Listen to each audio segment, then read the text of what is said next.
Сәлеметсіздер ме балалар? Бүгін 21-ші сабақты өтетін боламыз. Каналымызға міндетті түрде подписаться батырмасын басып, жазылып алыңыздар. Сіздер үшін пайдалы сабақтар шығып отырады. Жылы жүрек, тәтті тіл. Пайымдау мәтінінің мазмұндық және құрылымдық ерекшеліктері. Пайымдау мәтінінің құрылымдық ерекшеліктерін анықтаймын. 28-ші жаттығу. Мәтінді мұқият тыңда. Әли, неліктен білім байлықтан артық? Бір ғұлама білімнің артықшылығын бірнеше дәлелмен көрсеткен екен. Біріншіден, білім даналардан қалған мирас, ал байлық бақылардан қалған мұра.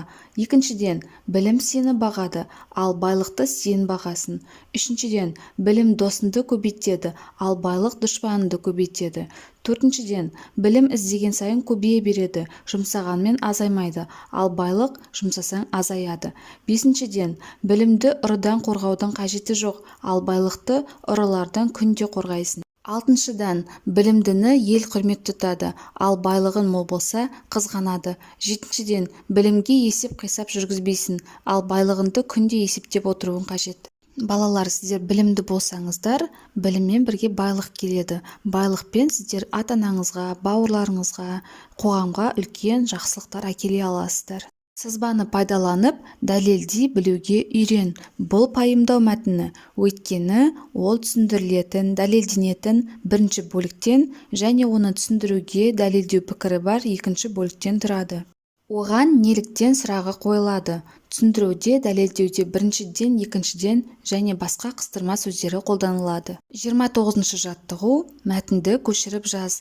Дәлелденетін пікір мен дәлелдеу пікірін жалғап тұрған көмекші сөздің астын сыз. Білім байлықтан артық, себебі ол сені бағады, досыңды көбейтеді. Дәлелденетін пікір мен дәлелдеу пікірін жалғап тұрған көмекші сөз себебі сөзі. 30-ші жаттығу. Ертегілердегі оқиғалардан неліктен солай болғанын дәлелде. Сен таңдаған ертегінің пайымдау мәтіні екенін дәлелде. Мысық құйрығынан айырылып қалды, өйткені ол мақта қыздың айтқанын тыңдамай сүтті төгіп тастады. Ешкі апанға секіріп түсті, өйткені ол түлкіге алданып қалды. Екі лақ суға түсіп кетті, өйткені бір-біріне жол бермеді. Бұл пайымдау мәтіні, өйткені сөзі қолданылған, неліктен деген сұраққа жауап береді. Шығармашылық үзіліс. 31-ші жаттығу. Жағдаяттан шығып көр. Мұғалімнің оқжетпес сөзін неліктен бас әріппен жаздыңдар деген сұрағына оқушылар әртүрлі жауап берді. Мен оқжетпес деген сөзді бас әріппен жаздым, өйткені берілген мәтінде бас әріппен жазылып тұр екен.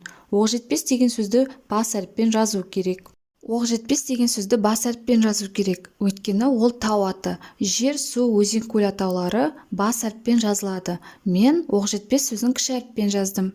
Қай оқушының жауабы дұрыс? Ол ойын, нанымды дәлелді етіп жеткізе алды ма?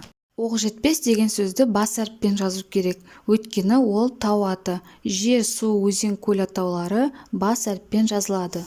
Бұл жауаптардың қайсысы пайымдауға жатпайды? Пайымдау мәтініне жатпайтын сөйлемдер. Оқжетпес деген сөзді бас әріппен жазу керек. Мен оқжетпес сөзін кіші әріппен жаздым. 32-ші жаттығу. Пайымдаудың алғашқы бөлігін оқы. Сәйкес түсіндірмені пайдалану арқылы мәтінді толықтыр. Ботаника бағында ақша ағашы өсіріледі. Оның ақша ағашы деп аталу себебі, бұл ағашты өсірсе ақша мол болады деген сенім бар. Кемпір мен шал қызға түйме қыз деп ат қойды, өйткені оның үлкендігі түймедей ақ еді. Ойнап жүріп жылауға болмайды. Неге десеңіз, ойын болғаннан кейін бәрі болады. Қарамен жазылған сөздер мәтін бөліктерін байланыстырады деген пікірмен келісесің бе? Өз көзқарасыңды білдір. Қарамен жазылған сөздер себебі, өйткені, неге десеңіз сөздері мәтін бөліктерін байланыстырып тұр. Себебі бұл пайымдау мәтіннің көмекші сөздері. Осымен сабағымыз аяқталды. Сабақ пайдалы болған болса, лайк басып, достарыңызбен бөлісуді ұмытпаңыздар.